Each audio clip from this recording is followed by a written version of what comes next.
couldn't possibly ask that like that. We don't have hell. And yet, we would never say that we could not work passionately for justice because we don't have hell. And we would never say that we can't help people to live ethically informed lives because we don't have hell. Our faith ought to demand more of us. Ask more of us. If the life of Gandhi or Jesus or Martin Luther King or Theodore Parker showed us anything, it is that the authentic life of faith will require more from you than you expect. It makes your life better, not easier. The opportunity that Unitarian Universalism provides you with to build your own theology, to figure out what you believe, to debate theology, these opportunities are challenges, not conveniences. They are the first step of a long and difficult journey, not a cozy destination unto themselves. I charge you to be a church of high expectations and high standards to live up to. My final charge to you is to be a beacon rather than a bunker. A bunker faith is separate from the world. It is a place where you go to get away, to hunker down, to survive, to remove yourself from the winds that are a-blowing. A beacon faith sticks out in the world. It signals where it is and what it stands for. People look at it. It shines out on the harsh and frightening world. My final charge to you is to be a beacon, not a bunker. Let this community know who you are, what you stand for, where your convictions lie. Tell them what you are all about and tell them that you want them to be a part of what you are all about. Invite your friends, your neighbors, your dentist, your dog groomer to come on Sunday morning. Go out and drive around and tell Sunday morning joggers that they look tired and that you would be happy to give them a ride to the UU Society of Black Hawk County. Demonstrate your presence through works of direct service and social action. These are my charges. Be a context in which lives are saved. Live a life of faith in which more is expected from you. Be a beacon, not a bunker.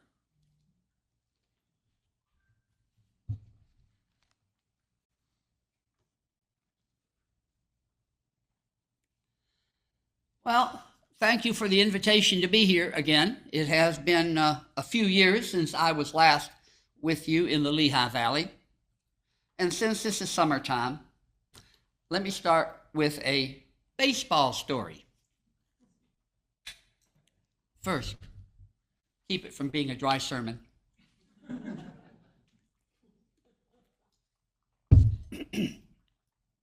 So these two 90-year-old men, Mo and Sam, have been friends all their lives. It seems, though, that Sam is now dying. So Mo comes to visit him.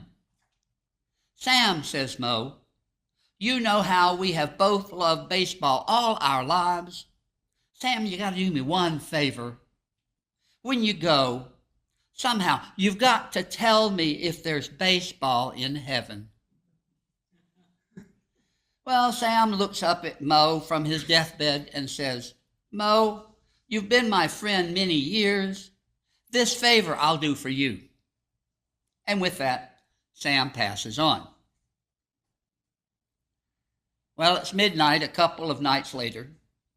Mo is sound asleep when a distant voice calls out to him, Mo!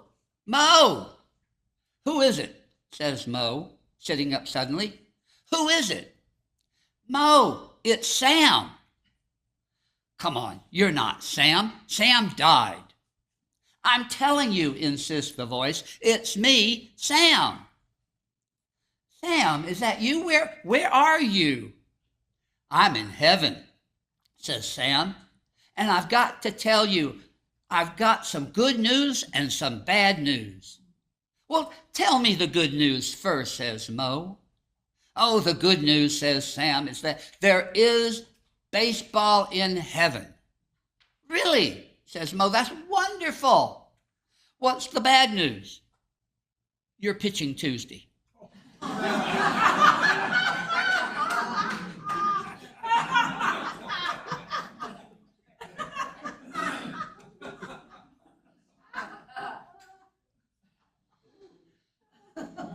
I've got some good news, and I've got some bad news for you today. I'm going to start with the bad news first, since I want you to be ready to take in the good news afterwards. There is a very disturbing statistic that most Unitarian Universalists do not know. The statistic is that over the last 10 years, the average growth of Unitarian Universalism has been negative. Let me repeat that. Our denomination, our membership as a denomination has been shrinking every year, year over year. In 2014, 10 years ago, we had 1,047 congregations. We reported a total of 158,186 adult members and 49,991 children and youth. Last year, 2024, we reported 1,000 congregations and 130,265 adult members and only 22,693 children and youth. The difference is a loss of 27,921 adults and 27,298 children and youth over these 10 years. So what do you think is happening here because of this drop over 10 years? It can't all be society. Those of you who live in this area, has the population of the Lehigh Valley been decreasing? Are there been people who just, going down to the hot spots like Wilmington, Delaware? I don't think so.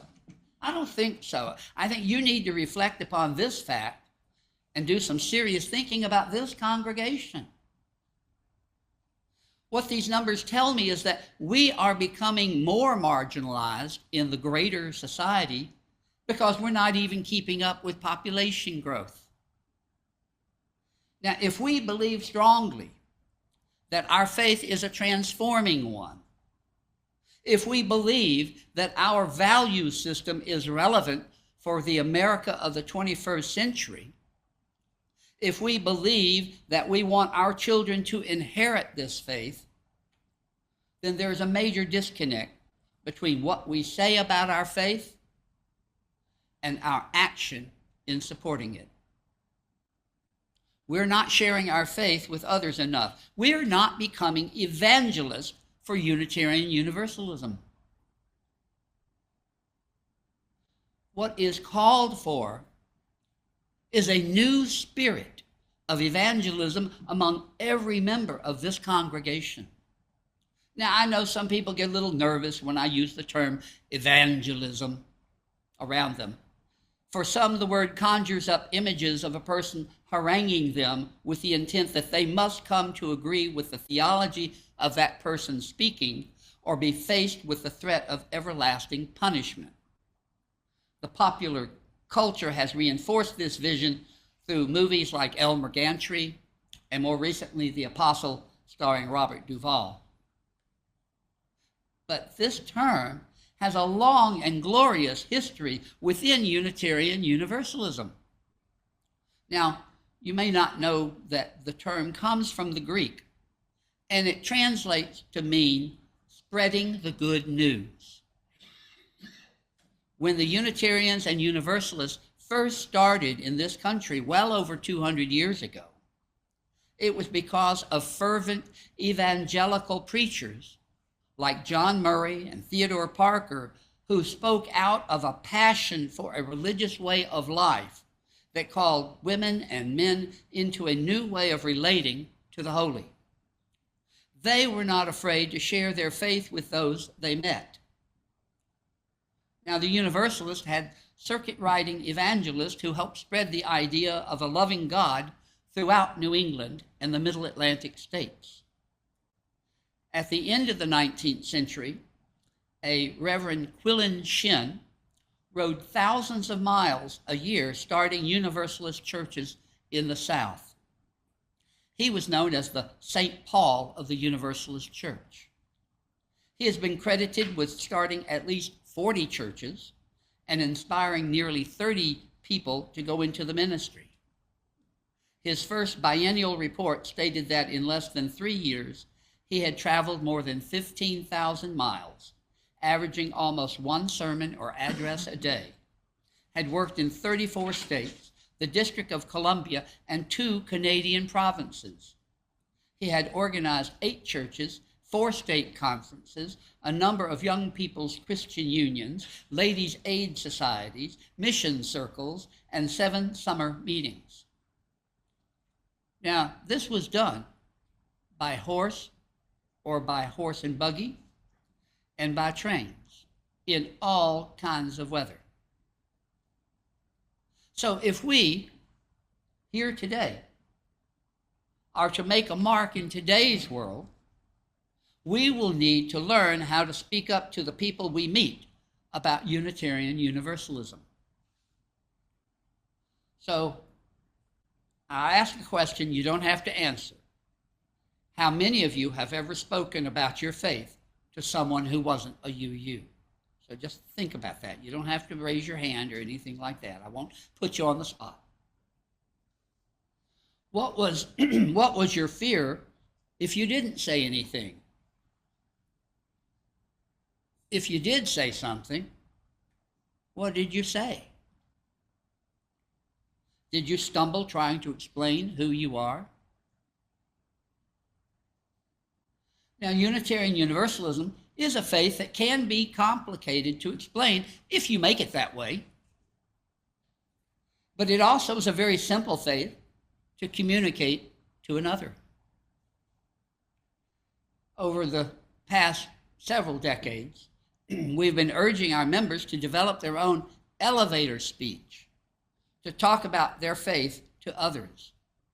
Now, the elevator speech is a short paragraph that can explain what you believe in the time it takes to go between floors in an elevator. Now, I have a variety of speeches depending on how many floors I have to go. My shortest summation is that Unitarian Universalism is a world faith that insists on freedom of belief for everyone, acceptances of differences in belief by all, and the building of a community of love in the here and now for the betterment of humanity. Now, if I'm asked for more information, I can carry on a conversation for hours. You know, we ministers, we don't know how to shut up sometimes. But the important thing is that I have something positive to say about my faith to another person. It isn't what I am against, but what I am for.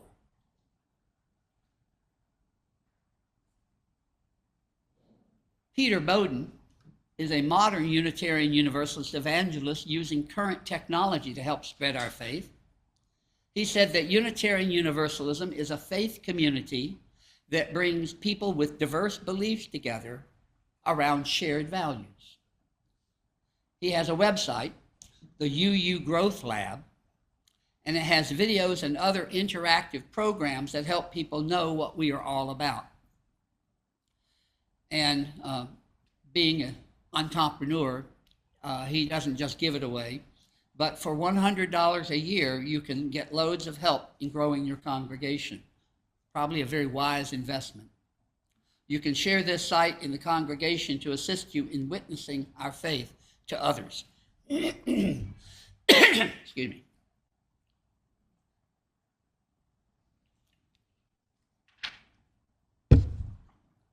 So I call myself a UU Evangelist, and I proudly proclaim our life-transforming message to the world. Now, you might pick up from my accent. I was raised in the South. I was a Southern Baptist and was used to having revivals each year where we heard inspiring and passionate sermons that implored one to get right with Jesus and come down and profess your faith. When I went to college, I abandoned my childhood faith, but I've never lost the passion for what I believe. That passion has been reinforced many times when I was most in need of this faith. I was married once before. As you heard, I was a respiratory therapist director in a 600-bed hospital in Birmingham, Alabama. Well, each year, there was a national convention, just like our General Assembly that's happening down in Baltimore, where one listened to lectures and saw the latest tools of the trade. After one such convention in 1978, I was flying home by commercial air carrier. I had spoken to my then wife about picking me up at the airport on my arrival the day before. After getting my bags, I waited for her to show up. When she didn't come and about an hour had passed, I called home and got the answering machine. This is back before cell phones, so I'm putting quarters in the machine. I waited a while thinking that she might be out on an errand. After several other calls went to the answering machine, I finally called my hospital and had one of the staff take me home. I arrived to find that my wife had left me, cleaned out our joint checking account, leaving me with bills that I couldn't afford, a mortgage that was more than I could support on my salary alone, and a Dear Richard letter telling me she no longer loved me and had left for places unknown. I wouldn't know where she was for several weeks. Well, I was thrown into a deep despair for days and had thought of suicide as my world was crashing around me. I wasn't sure that life was worth living. It was here that Unitarian Universalism saved my life.